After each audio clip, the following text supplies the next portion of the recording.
Alright, let's see if I can get it done right this time. How's everybody doing? I've got my Ghostrick deck here. I'll be profiling it very quickly. I'm going to let you guys know right now, the deck strategy has changed quite a bit from what it used to be. It's not an aggro build like it used to be, it's now more of a stun build. So combos are different, the setup is a little bit more different now as well. So I'm more than likely going to make another combo video now because of the way that this deck pilots itself. But I'm just going to go ahead and go over the deck very briefly. So I'm going to cover first the main deck and then I'll go into the extra deck. So first thing for the main deck, 3 Lantern, because Lantern's good, it protects your Ghostrick monsters, and he's just universally good in that sense. He's one of the best Ghostricks in the deck. Ghostrick Specter, he fills up the board whenever one of yours dies, so he keeps a monster presence, plus he refuels your hand. He lets you draw a card, so you basically don't minus. Ghostrick Jackfrost, he's a very good card, but for this deck you want to have monsters that can go ahead and protect yours, and him only being able to protect you from direct attacks makes him less viable, but that Book of Moon effect that he has is still very good, so that's why I still play him. 3 Ghostrick Mary.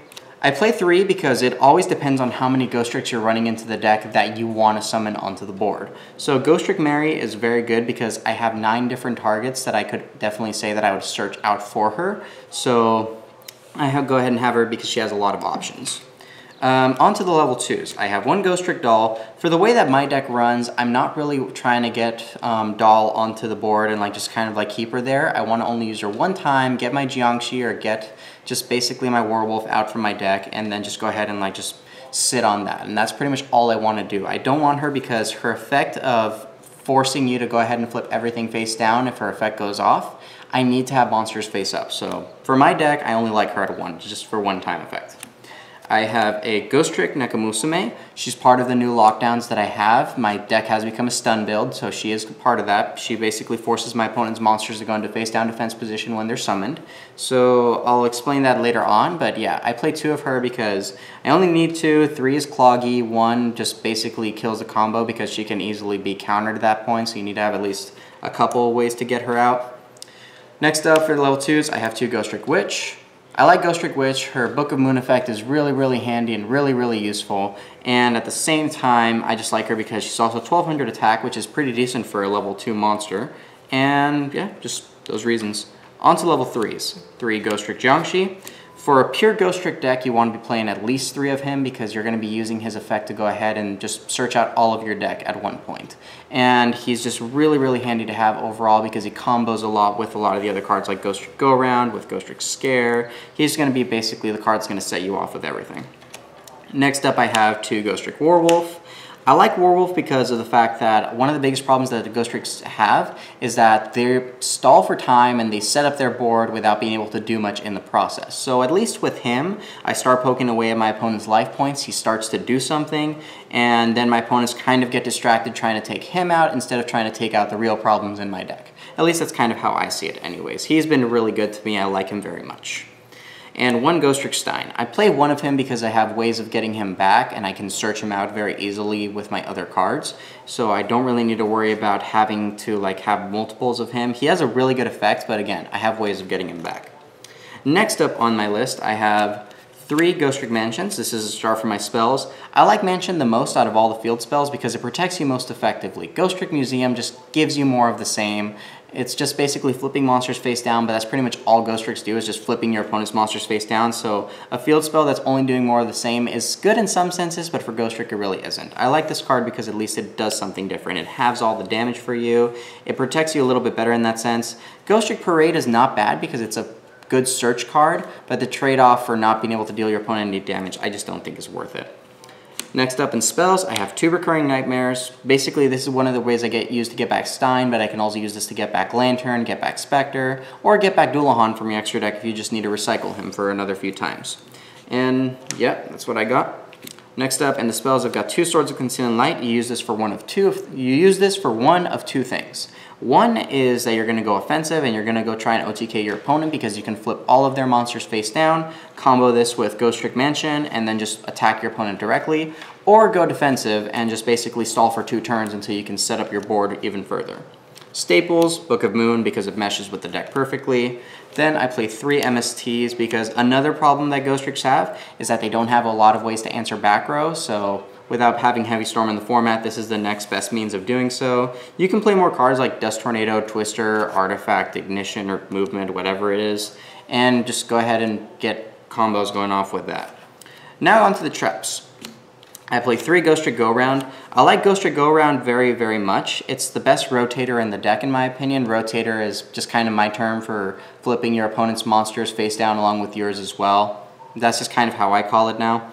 But it's really good because it basically is just one of the best cards to control your opponent. You use this very, very well in conjunction with Jiangshi and with Doll, and just basically controlling the hell out of your opponent. That's part of the stun aspect. This is the newest aspect and the reason why I made the deck stun. Ghostrick Night. It came out recently in the same set as Doll and Warwolf, but the effect is that while you control a Ghostrick monster on the field, while a Ghostrick monster is on the field, so it can be on your opponent's side too, your opponent cannot flip summon monsters. So basically, this card sets off an effect of its own and just basically locks your opponent down once you have this and Nekomusume comboed, because Nekomusume will put monsters face down as soon as they come on board. This will go ahead and keep them face down. So that's one of the things I like about the deck now. Ghostrick Scare. I like it very much because I know that Ghostrick Go-Round is good, but sometimes I need to go ahead and control my opponent's monsters outside of the battle phase, so I still need to go ahead and have this for myself, like in certain situations, like prevent an Exiton, prevent a Black Rose, or prevent my opponent from getting those monsters off that I really don't want them to. So it's really good in that aspect. Then I've also got, in my other Ghostrick cards, 2 Vanish, because this is basically just the Forbidden Dress on steroids. It protects everything from being targeted or destroyed by card effects, including your face downs and Ghostrick cards. So this includes Ghostrick Go-Round, Ghostrick Night, Ghostrick Mansion. It just protects all of them. So it's a really, really good card for you to go ahead and like just keep maintaining a presence. And last but not least for the traps, 2 Needle Sealings. I like Needle Sealing a lot because of the effect that it just says, okay, I have all my monsters face down, but you're going to go ahead and summon yours face up. Cool, I'm going to blow them up. And this is probably a card that you can maybe side deck like a 3rd one or main deck a 3rd one. It's really good. For the locals that I have, which play just pretty much Fire Fist and Bujins, which are not swarming the field constantly, I really just go ahead and like to prefer to have it at this, at 2, and then just side it out as respectively, or side in a 3rd one for those swarming decks. Now onto the extra deck. That was the main deck. So extra deck hasn't changed a whole lot. Still play 3 Alucard because it is the best defensive monster. It has the ability to pop a card, it prevents your opponent from attacking your other Ghostrick cards, and at the same time, it just also has a benefit of if it goes to the graveyard, then you get to add back a Ghostrick card to your hand. So more outlets for getting back Stein, for getting back your spells and traps, or just basically recycling other cards that you want to go ahead and use in the graveyard. Ghostrick Succubus. I say Succubus because I do not like that English name that was given to her, and Succubus is a way better name. But anyways, her effect is that while you control another Ghostrick monster, she cannot be attacked. At the same time, once per turn, you can attach material to basically destroy one face of monster your opponent controls with attack less than the total combined of your own Ghostrick monsters. So her and an Alucard instantly mean you can destroy something with 3200 attack or less. And at the same time, she makes that space that she destroys unusable as long as you control a Ghostrick monster. So she pretty much just keeps your opponent locked down in that situation. The reason I only play 1 though is because more than likely I will not be overlaying things like my Witch and my Nekomusume because they create lockdowns on their own. So I don't want them face down. But otherwise, yeah, I just have her in the extra deck just in the event that I do need to go into her. Then for the other cards I have 3 Ghostrick Dullahan. Dullahan is really good for the effect that he is basically a shrink during either player's turn, and he himself gets buffer whenever you have more Ghostrick monsters or Ghostrick cards face up on the field. And at the same time, he has the same effect as Alucard. When he goes to the graveyard, he just lets you go ahead and back recycle a card. Really good. And last but not least, I play 2 Downerd Magician, because in the event that you need to just go ahead and go into a big beater, or you just want to go ahead and kind of make use out of a Alucard or a Dullahan that are just not doing anything on the board, or same thing with Succubus, you just basically go ahead and lay her on top of them, and then just keep going with bigger beaters at that point. And yeah, that's really all I have for the updated deck profile of this one. Like I said, it's more of a stun-oriented build, and it means that combos are slightly different. Setting up your field is a little bit more different than what it used to be. I'll go ahead and I'll make a combo video soon just to kind of show you guys like what it is that really works, or like what you guys are meant to do with the deck. and just kind of like similar good hands that you want to open up with if you can. But otherwise, that's really all I have to go ahead and show off for this video and for this Ghostrick variant that I have.